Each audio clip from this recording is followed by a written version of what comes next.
Alright, so let's start from the beginning, setting up WordPress and Elementor for the web programming subject. So I've given you this folder, web programming. So inside this folder, so we have the installer for WordPress, and also I give you the guide to Elementor, which is the step-by-step process or procedure on how are you going to start with Elementor, as well as the initial installation of Elementor. Okay, so also included in this folder is the installer for SAMP, which will serve as our local host, and the Hello Elementor. Okay, so installer for the Hello Elementor.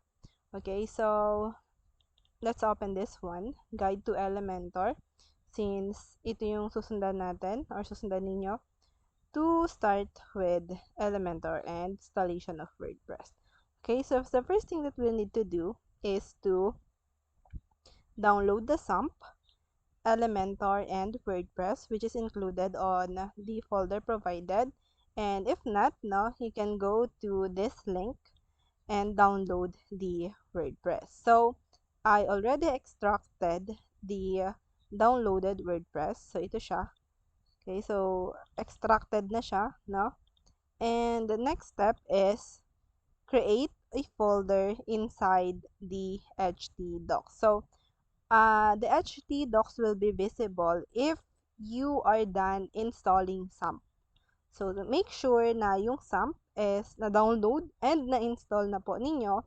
And the htdocs folder ay makikita po ninyo sa loob ng SAMP.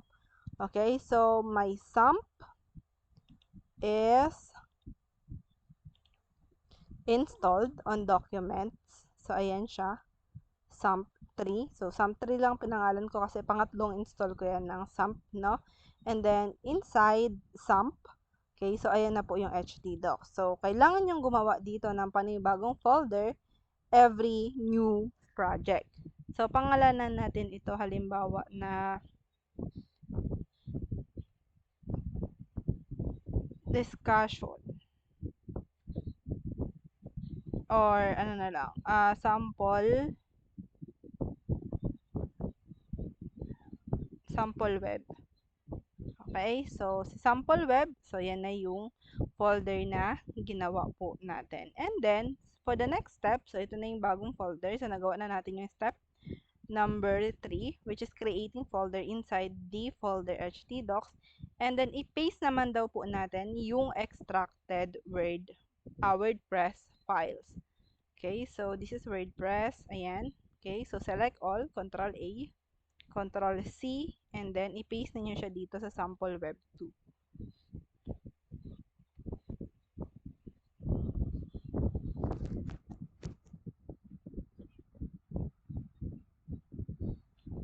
Ayan. So, after ninyong ma-paste, no, open SAMP and start the Apache and MySQL. So, hanapin nyo lang dyan yung SAMP, and then open nyo lang, and then start the Apache, sabi dito, and MySQL. So, start.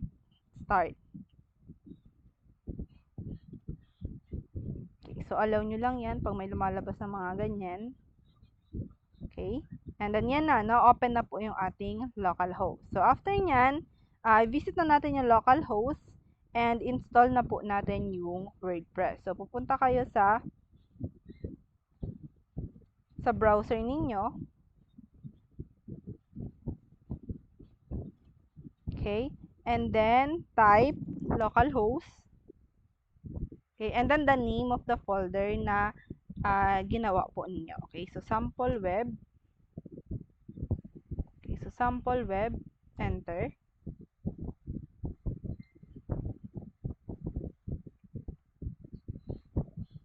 And then, the first thing na kailangan pong gawin is to install the WordPress. Okay, so to do that, continue nyo lang yan. And then, sabi dito, no, may guide dito na before getting started, so kailangan daw natin yung mga following items. So we need the database, username, password, database host, and table prefix.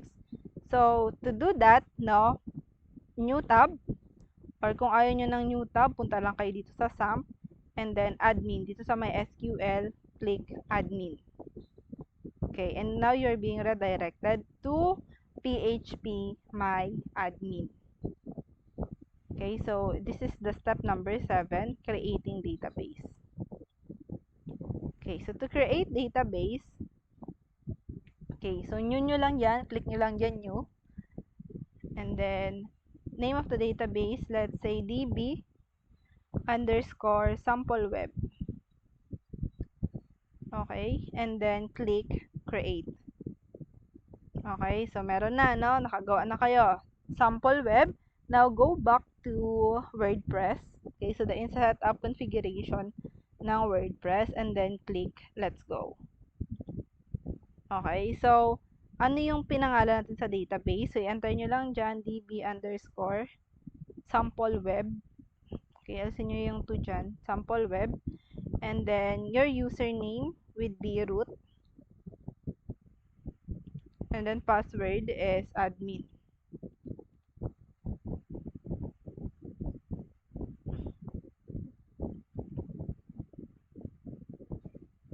Okay, skip the part where you enter password. So, hindi nyo muna kailangan maglagay ng password dyan. And then, click submit.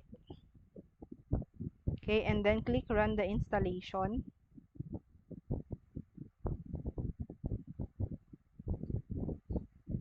Okay, so dito, the site title.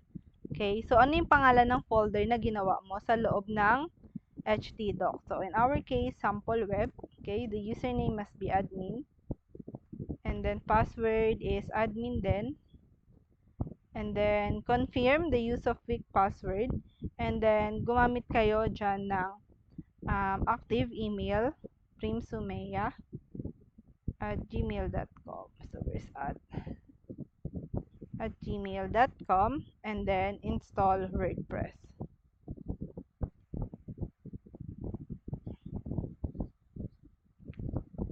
Okay. Then click login. Then admin as our username as well as our password. And then, okay, so click login.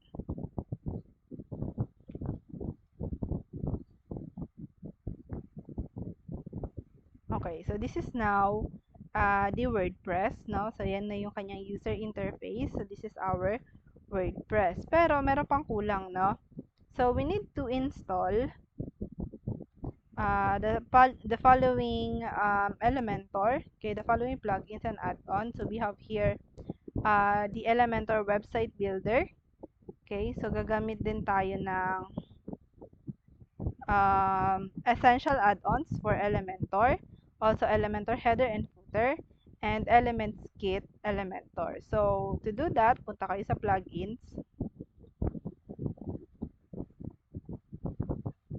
Okay, search plugins.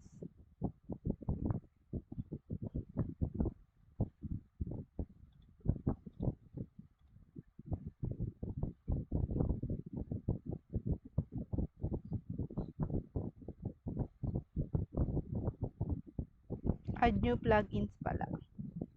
So, to go to plugins and then click add new plugins. Tapos, Elementor. Elementor.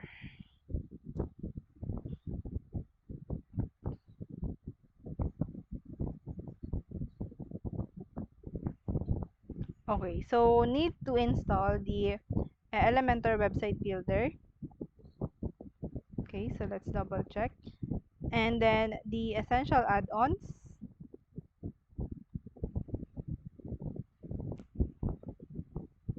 The Elements Kits.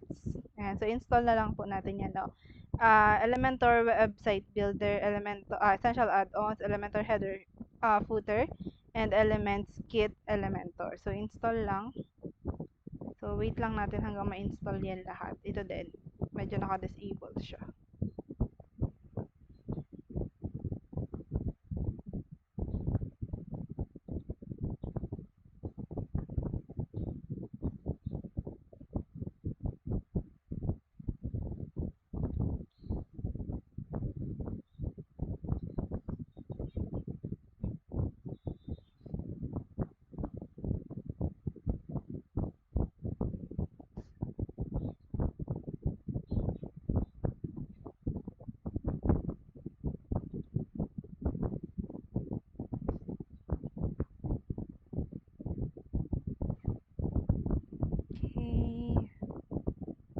activate.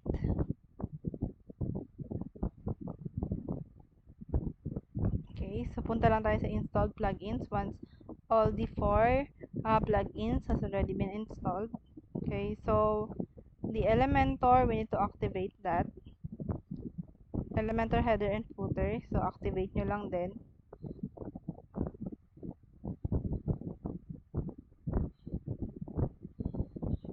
Okay, essential add-ons, activate.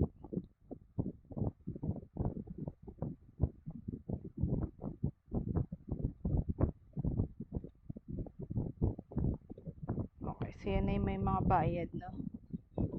Skip muna natin yung part na yan. So, let's go back to plugins. Okay, so make sure si Elementor, si header footer, si Elements Kit, and essential add-ons ay naka-activate na po. Okay, so once natapos na po natin i-install yung mga plugins and add-ons, let's now proceed to installation ng Hello Team. So we need to go to Appearance, Teams, and click nyo dyan sa search, Appearance. Okay, so hanapin natin si Hello Team. Okay, so Appearance, search Teams,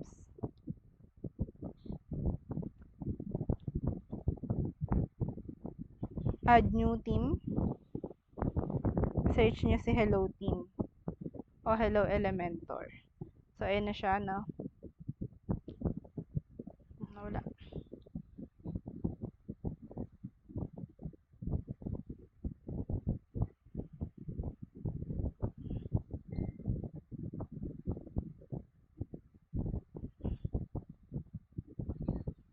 So, Hello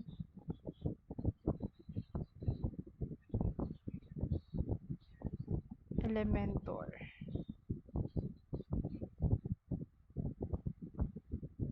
Ayan siya. So, Hello Elementor. Click nyo lang yung install dyan.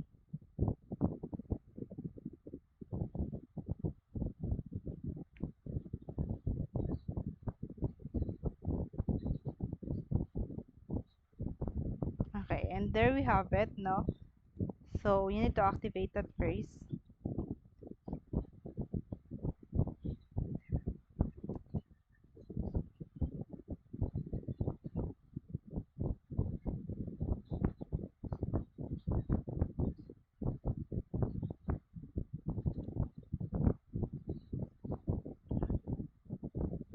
Ayan, so activated na, no? So, tapos na tayo mag-install ng mga plugins, add-ons, and the Hello Team.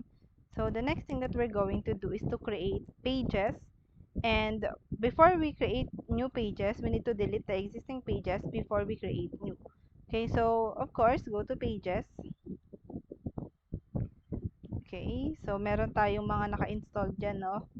Okay, so privacy policy, trash lang, no? Delete. And then delete another.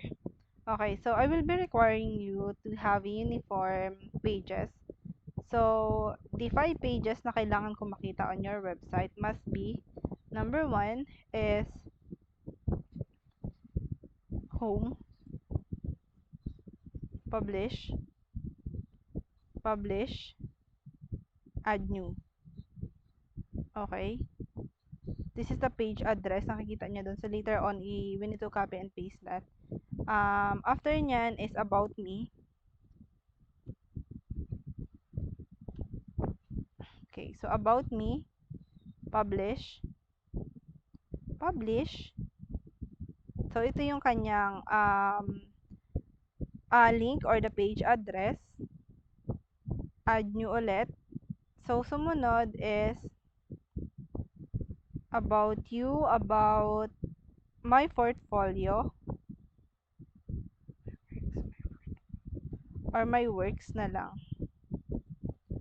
And then, publish.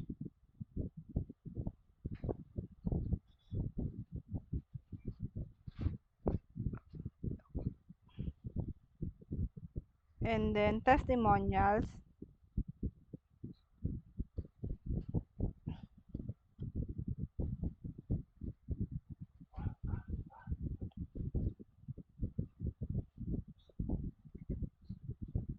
And then finally, contact.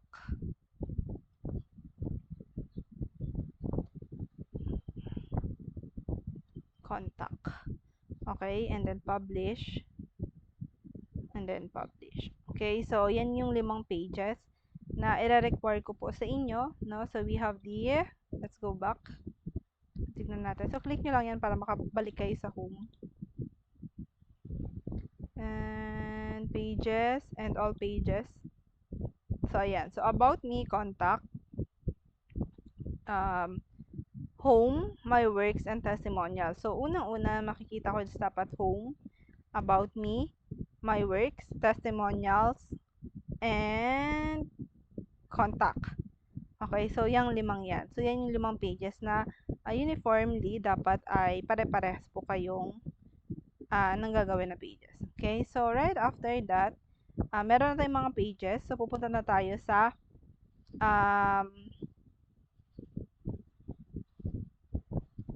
okay, so step number 15. So going back to the appearance to create new header and footer. So let's go back to appearance. Okay, so punta tayo sa appearance para makagawa tayo ng header, footer. Okay, so si appearance, Elementor header, footer. And then add new. Skip nyo lang yan. Okay, so add new. Header menu. Header menu. And then publish.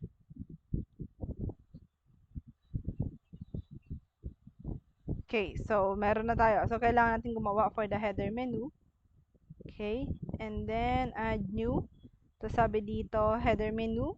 So the header menu, same, no? And then balik tayo sa appearance and set up the header menu. So go to appearance and click menu.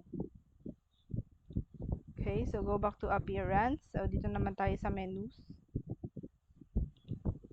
Ayan.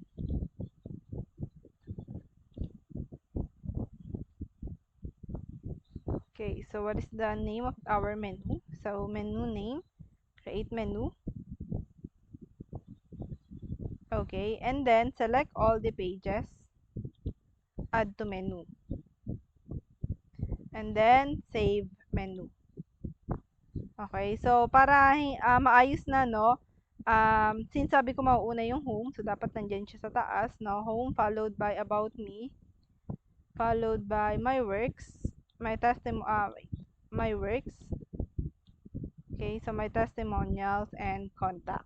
Okay, and then click save menu. Okay, so para hindi na ninyo balikan mamaya, no?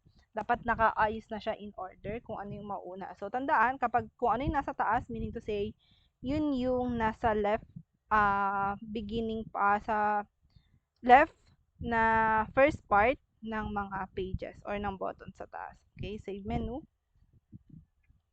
Okay. So, once na-save na po ninyo yung menu, so ano yung susunod na step, no? Okay. So, select all pages, save menu. So, nagawa na natin yan.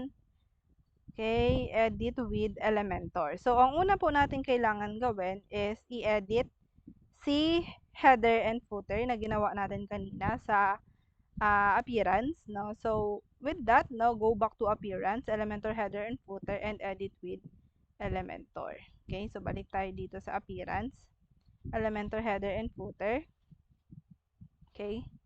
And then header menu, edit. Edit with Elementor.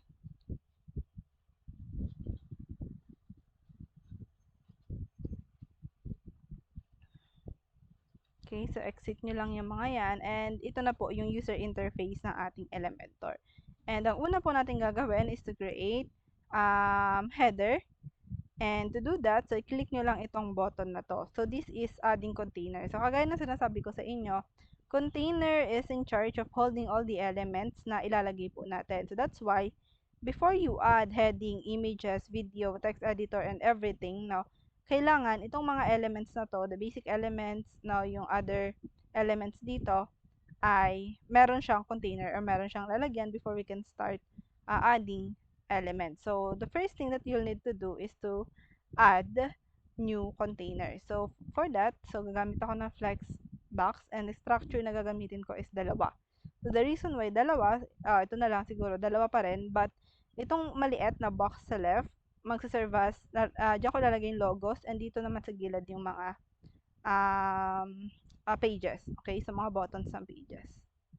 Okay, so ifa-follow nyo lang structure na na-select mo.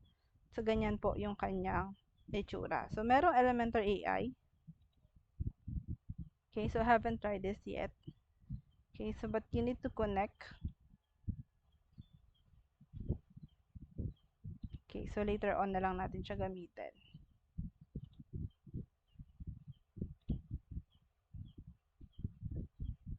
Okay, so balik tayo.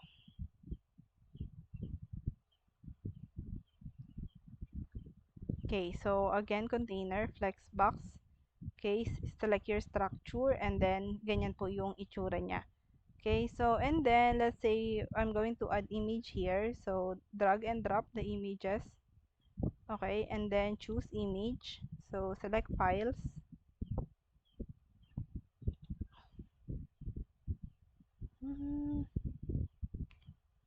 CIT. Saan ba ang logo ng CIT dito? Ayan, CIT logo. Okay, and then select.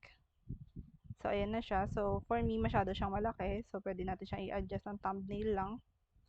Update. So, medyo hindi real time. Nagpapalit. Okay, so styling. Ayan, so ayan na, nagpalit na siya. So, hindi lang siya nagpalit kaagad. Okay, so wanted to put that at the center siguro. Okay, sa center part ng ating container. And then, I'm going to put another. So, dito gagawa tayo ng navigation.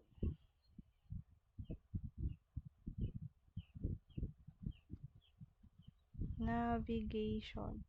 Okay, so simple navigation lang dito sa gilid. Okay, and in which, pag sabing navigation, yan, so we can add the home, about me, my works, testimonials, and contact information. So, let's say, pangit. Mas pangit. Okay, pero palitan na lang natin ng color later on na. And then, styling.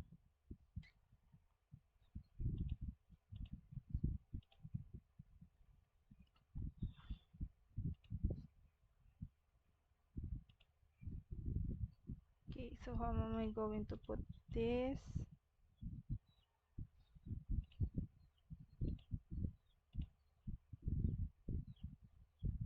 Sa center. So, wait lang.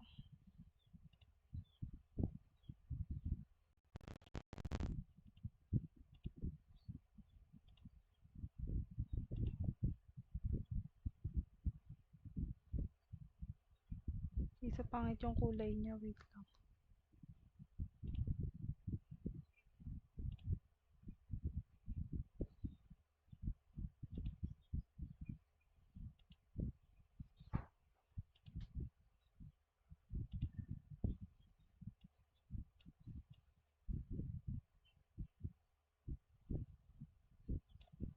Okay, so color sampler.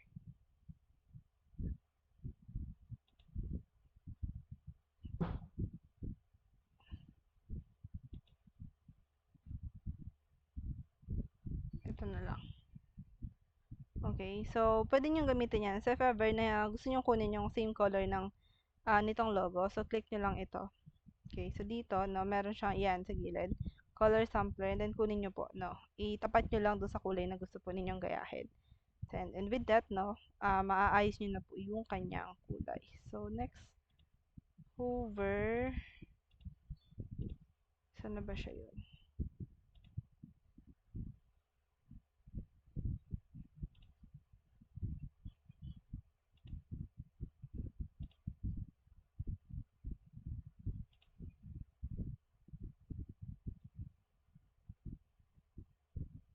So, let's make it black.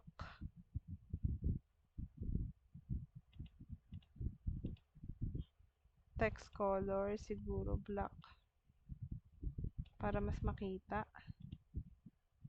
Background color,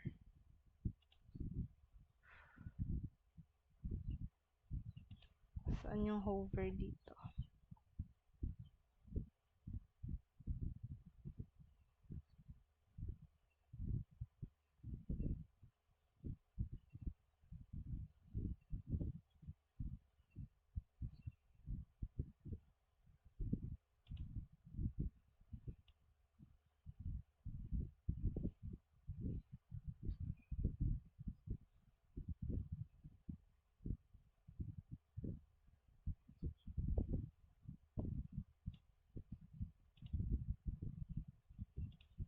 Okay, so hover, ano bang magandang kulay? Sige, yung isang yellow na lang.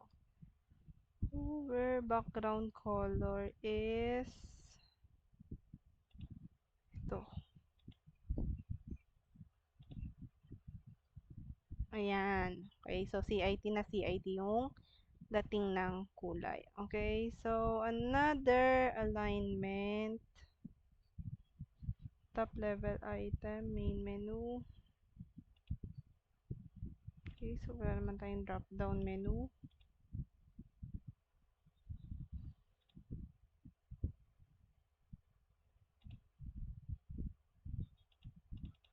Okay, so mag-margin na lang ako kung ayaw niyong ma-center.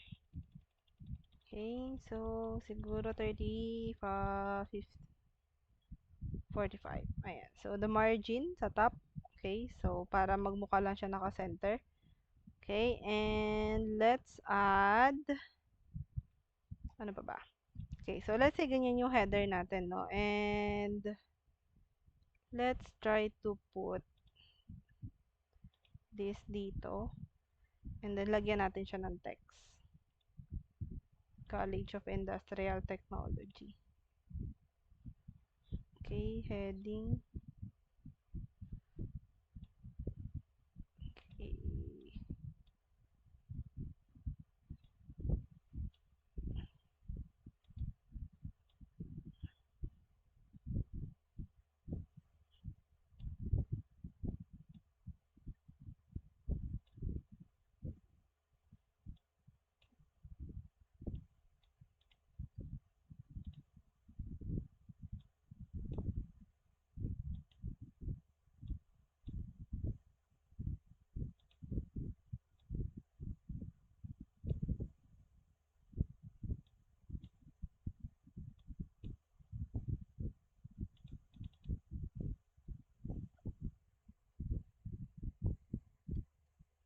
College of Industrial Technology.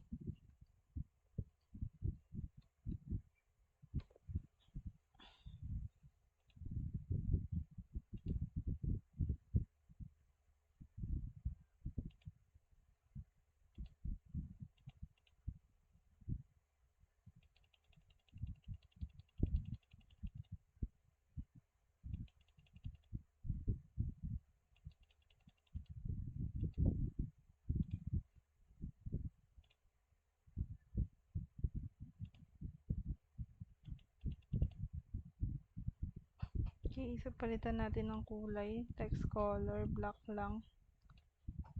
Okay, and then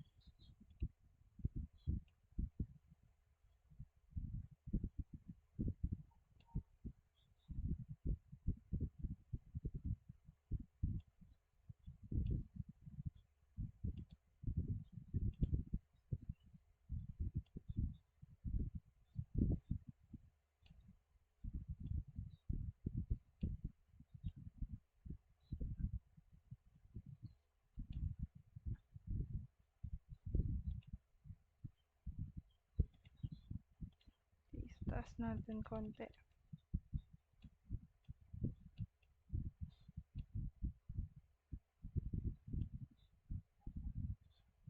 Okay, so play with the elements lang dito sa gilid. So let's assume na okay na yan, no? Okay na yan as our header. And then click nyo lang po yung update. And then same process kapag ang i-edit nyo naman ay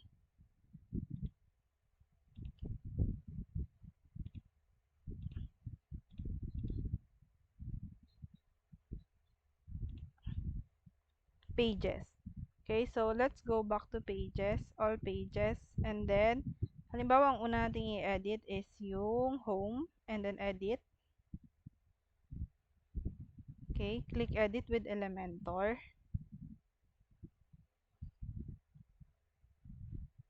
Okay, so yan na, no? So, as you can see, meron dito sa gilid, I mean sa taas na sample web, which is the name of the folder, and then the home is the name of the page. So, go to settings lang, and then hide title.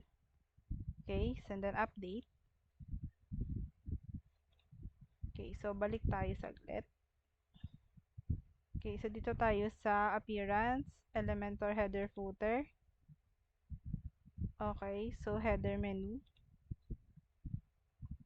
Okay, ayan siya, no? And then select options, header. Okay, display on entire website. And then click update. Okay, so right after that, balik kayo dito, refresh.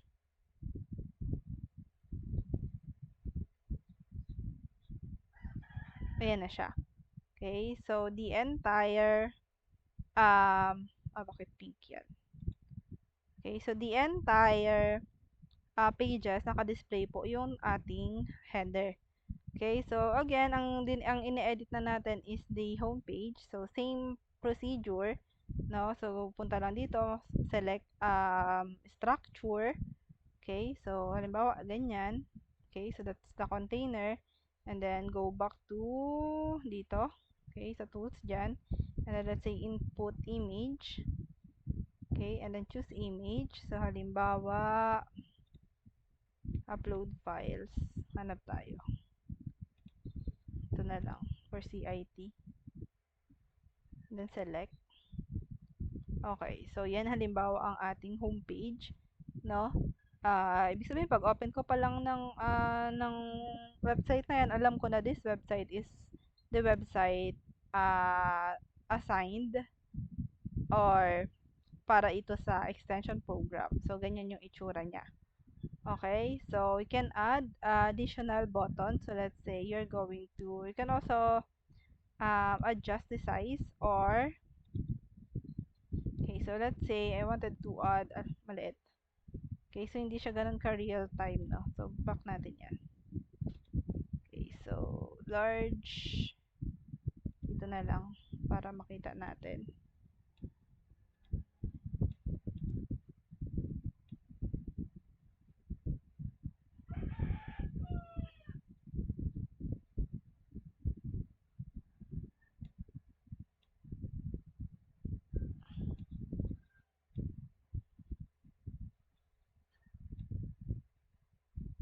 Alright, so ganyan, no? So, baka natin yung width ng konti. Okay, so let's say we are going to add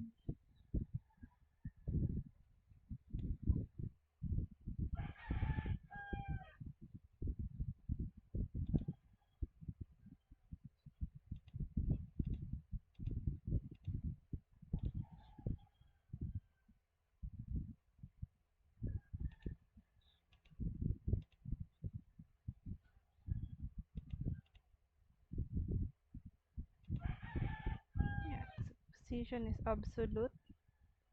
Okay, so ganyan yung itsura niya. And then,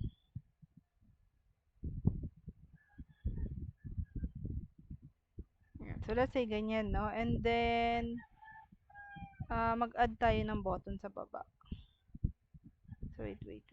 Lagyan pa natin siya ng design.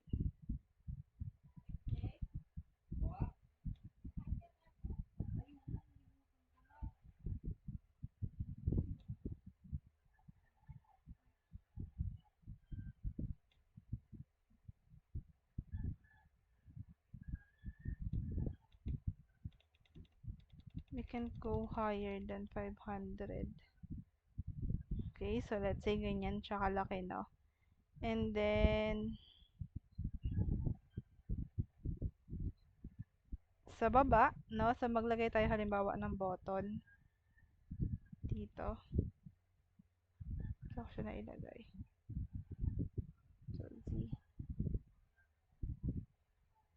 Okay, let's add button here.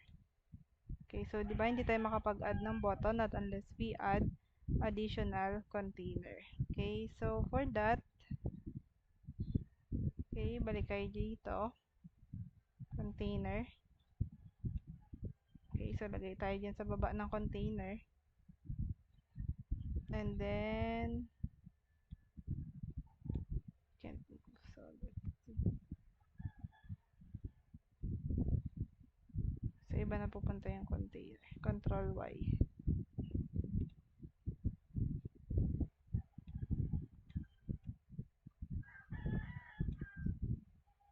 Okay, so maglalagay lang muna ako ng container.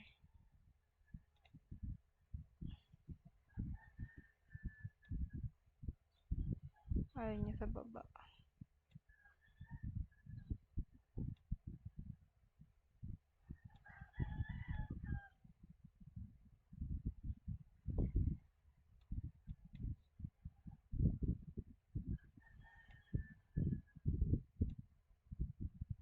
Okay, so this one.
Ulitin ko lang. Kasi hindi ako makapaglagay ng container.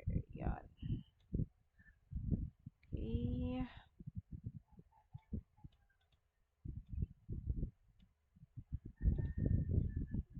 So, style natin with, okay, so maximum width. Okay, so let's put it at the center.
So, the button, edit lang natin. And then, put it at the center.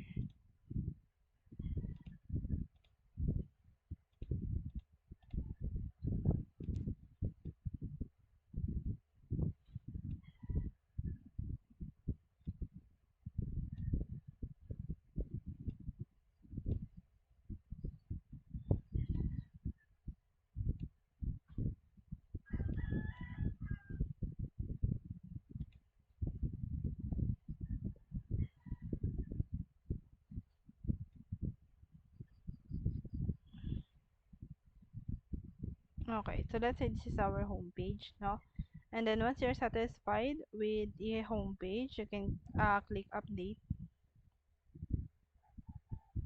Okay, so usog natin konti.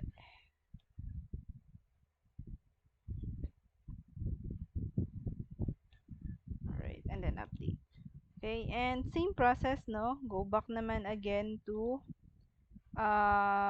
pages and all pages. Next mo naman na i-edit is yung about me. Okay, so see about me, edit with Elementor.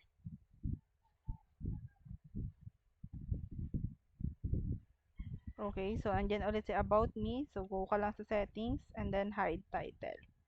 Okay, and then you can also you can edit na po again the content ng inyong about me na page. So maglagay tayo ng link para pagka-click nyo ng about me is nandoon na. Okay, so si home, so merong URL dyan sa gilid. Okay, so this URL, okay, so copy lang natin yung URL.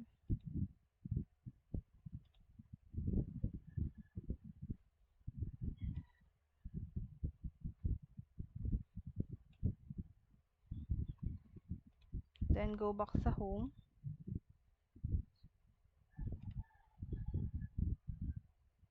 Ayan siya. Okay, so ayan na po yung mga nilalaman ng inyong mga website. Okay, so yan na siya. No, so this part is home pa lang yung merong design. Okay, so wala pa yung about me. So that's the time po na kayo naman na yung mag-edit po nung mga nilalaman niya. So ganun lang po siya kasimple. Okay, so that is the end of my discussion. Sa mga susunod, I'm going to upload um, additional na pwede po ninyong isama pa sa inyong final project. Okay, so that's the end of my presentation. And make sure na nakastop yan parehas bago nyo i-exit yan. Kasi kahit naka-exit yan, still running pa rin po ang inyong SAP. Okay, so that's it. And if you have any additional questions, feel free po to message me. Okay, so thank you so much.